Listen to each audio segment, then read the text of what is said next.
नमस्कार. आपण आज बनवणार आहोत मस्त असा वेगळ्या पद्धतीचा थोडासा पापडी चाट. त्यासाठी मी मस्त असे भिजवलेले छोले घेतलेले आहेत. तुम्ही बघू शकता. एक त्याला रात्रभर पाण्यामध्ये भिजू घातले होते छोले. कोणी याला काबुली चणे पण म्हणतं. त्याचबरोबर बटाट्याची सालं काढून घेतलेली आहेत. हे आपल्याला मस्त दोन्ही पण असं शिजायला टाकून घ्यायचं. हे बटाटे यामध्ये आपल्याला मोठ्या साईजमध्ये कट करून टाकायचे आहेत. छोल्यासोबत बरोबर छान शिजतात ते. इथे बटाट्याचे मस्त असे कट करून टाकले. यातच आपण थोडंसं मीठ टाकून घ्यायचं आणि हळद टाकायची आहे. त्याच्यामुळे रंग पण खूप छान येतो. आणि यात पाणी टाकून हे आपल्याला छान 4 शिट्ट्या करून घ्यायच्या. मीडियम गॅसवर 4 शिट्ट्या करायच्या. त्यामुळे छोले आणि बटाटा खूप छान शिजतो. इतकं पाणी टाकले मी. जे आहे ते छोले आणि बटाटा बुडेल इतकंच पाणी टाकलेलं. जास्त पाणी टाकायचं नाही, कुकरच्या बाहेर येतं. त्याला मीडियम गॅसवर 4 शिट्ट्या करून घ्यायच्या. इथे आपला कुकर झालाय आणि गार पण झालेला आहे. तुम्ही बघू शकता. एकदम मस्त असे बटाटे आणि छोले छान उकडलेले आहेत. एकदम छान सॉफ्ट असे छोले झाले, तुम्ही बघू शकताय. आणि बटाटा पण एकदम छान उकडलाय. आता याला आपल्याला मॅशरच्या साहाय्याने यामध्येच असं दाबून मॅश करून घ्यायचं. इथे हे मॅशरच्या साहाय्याने छान असं रगडून घेतलंय. जास्त बारीक केलेलं नाही आणि जास्त मोठंही ठेवलेलं नाही. यामध्ये एक एक छोला किंवा थोडीशी बटाट्याची एक फोड राहिलेली आहे. अशा पद्धतीने केलं खाताना खूप छान लागतं. इकडे गॅसवर कढई गरम करायला ठेवलेली आहे. यात 2-3 चमचे तेल टाकून घ्यायचं. जो आपण छोले उकडून घेतले त्याचा रगडून घेतलेला आहे, त्याला आपल्याला मस्त असा तडका करून त्याचा छान रगडा करून घ्यायचा आहे छोल्याचा. त्या पुरी चाटसाठी हा रगडा खूप छान लागतो. तुम्ही अशा पद्धतीने एक वेळ नक्की ट्राय करा. तुम्हाला हवा असेल तुम्ही वाटाण्याचा रगडा देखील करू शकता. थोडीशी वेगळ्या पद्धतीचा रगडा चाट आहे. तेल छान असं गरम झालंय. यात 2 मिरच्या ज्या आहेत ते एकदम बारीक अशा कट करून घेतल्या. त्या मिरच्या यामध्ये टाकून घ्यायच्या.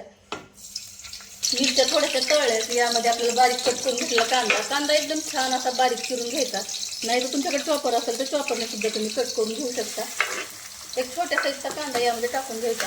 जास्त नाही टाकायचा, एक छोटासा कांदा टाकायचा. यामध्ये चव खूप छान येते या रंगाला. कांदा थोडासा भाजला की त्यामध्ये 1 चमचा ही अद्रक लसूणची पेस्ट टाकून घेतलेली आहे. कांदा छान थोडासा लालसर झाला की यामध्ये आपण बारीक कट करून घेतलेला टोमॅटो आहे, हा टोमॅटो टाकून घ्यायचा.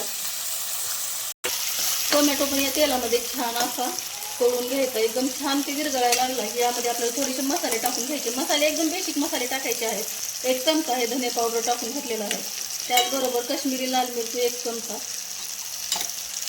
आणि तुम्हाला जितकं आवडतं त्याप्रमाणे लाल तिखट टाकून घ्यायचं. चाट बनवायचा असेल तर तिखट थोडंसं कमीच पाहिजे.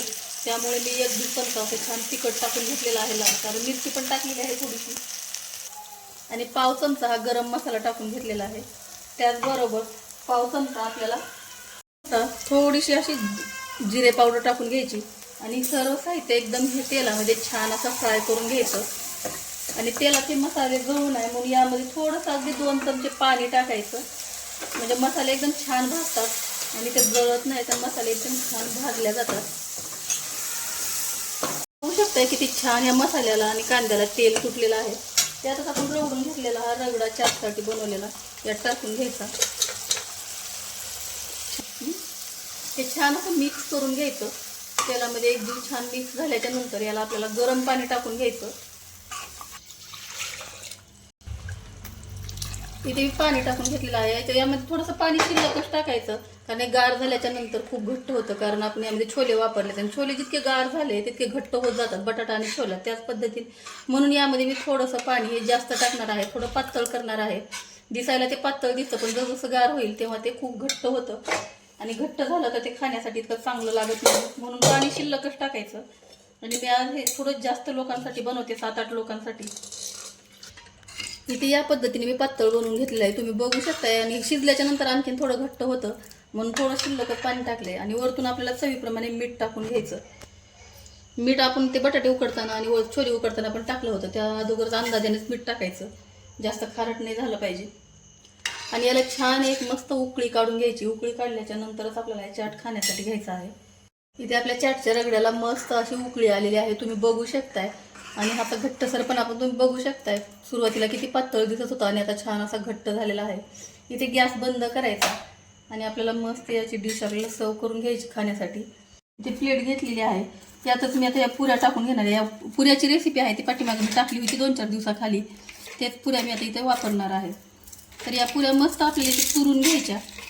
मुलींना आमच्या खूप आवडतो हा चाट, त्यासाठी मी नेहमी बनवत असते. आज मुलीच्या मैत्रिणी आलेल्या आहेत, त्यांच्यासाठी त्यांच्या आवडीचा आहे म्हणून त्यांच्यासाठी हा रगडा चाट बनवलेला आहे.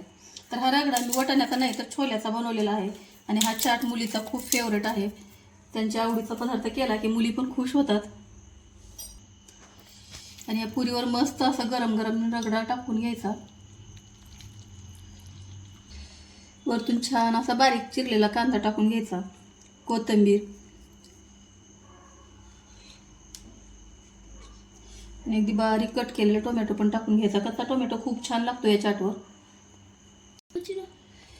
याच्या वरतून मस्त अशी चिंच गुळाची चटणी टाकून घ्यायची. या चटणीमुळे खूप छान चव येते. आणि वरतून हा पाहिजे असेल तर तुम्ही पुदिन्याची तिखट चटणी सुद्धा टाकू शकता, पण इथं मुलींना फक्त गोड चटणी आवडते म्हणून मी गोड चटणीच टाकलेली आहे. आणि याच्या वरतून ही शेव टाकून घेणार आहे. बारीक शेव संपलेली आहे म्हणून सध्या मी थोडीशी जाडी शेव टाकलेली आहे. हा चाट खाण्यासाठी खूप टेस्टी लागतो. तुम्हाला हे खूप आवडेल. एक वेळ नक्की ट्राय करा आणि तुमच्या मुलांना पण खाऊ घाला. तुम्ही बघू शकता किती छान हा चाट झालेला आहे.